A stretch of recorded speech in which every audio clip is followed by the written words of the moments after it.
Hey, welcome back to our program. Have you seen the new Larry King replacement? This fellow named Piers Morgan. He's from Great Britain, was the editor of a newspaper over there for a number of years, and we know him best by being one of the judges on American Idol. He's on the American Idol show for a number of years, and now he is hosting the former Larry King show on CNN, where he broadcasts every evening, interviews a variety of people.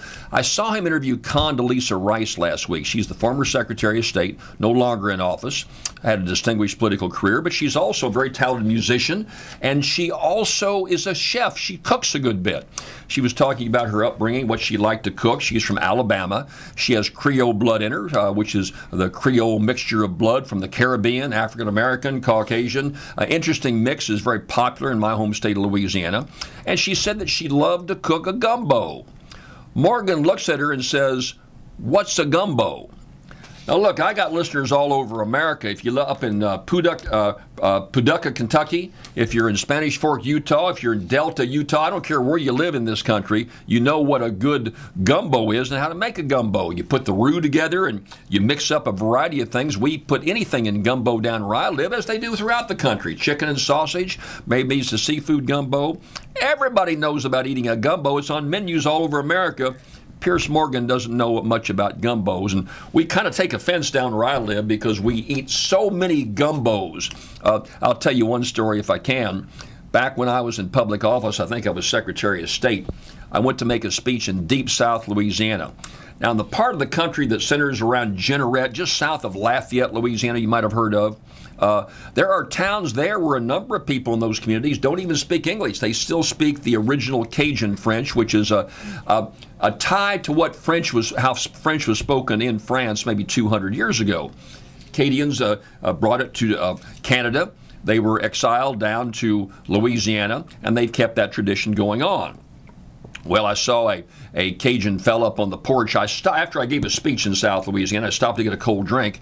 There was a fellow up on the porch, Cajun fellow with a heavy accent. He was cooking up a gumbo. I could smell it in the air.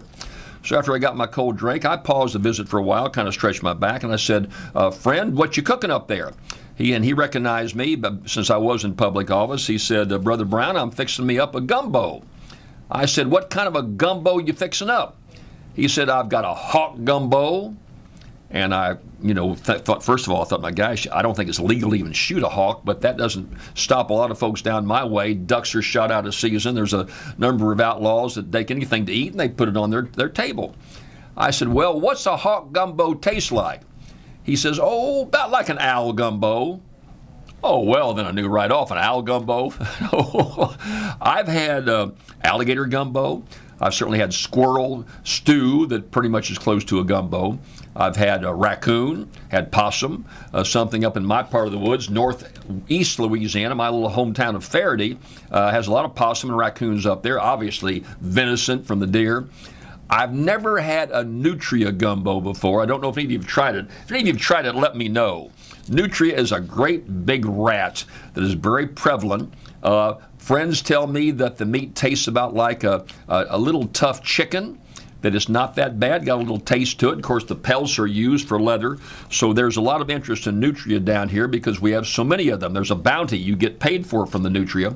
That's the one thing I've not put in my gumbo. But Mr. Morgan, you better learn what a gumbo is, because if you come down and visit down where I live in Louisiana, we're big, big gumbo eaters, and we hope you will be too. Be right back right after this message.